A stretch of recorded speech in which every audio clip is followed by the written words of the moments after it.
Hey everyone, welcome back to the channel. If you're new here, I share simple and powerful tutorials to help you master websites, WordPress, and online tools without any tech confusion. So if that sounds helpful, make sure to subscribe.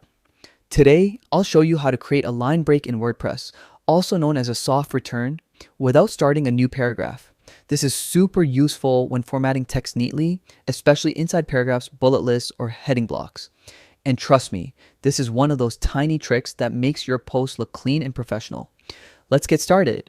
First, log into your WordPress dashboard. And once you're inside, open the post or page where you want to edit your text. Next, click inside the text block where you want to add a line break.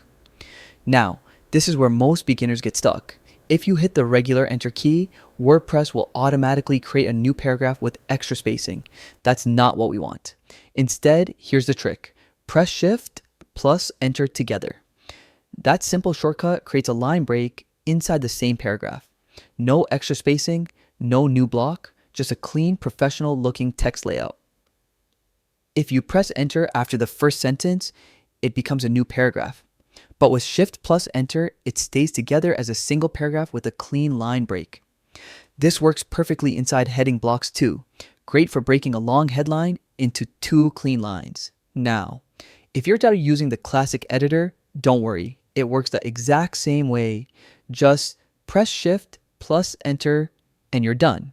Quick tip. If you're copying text from Word or Google Docs and it looks messy in WordPress with uneven spacing, simply reformat those lines with the Shift plus Enter to fix everything. Once you're done, click Update or Publish to save your changes, and that's it.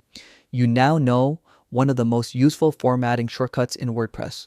If this tutorial helped you, do me a favor. Hit the like button and drop a comment below saying line break mastered.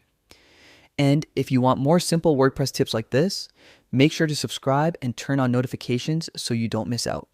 Thanks for watching, and I'll see you in the next tutorial.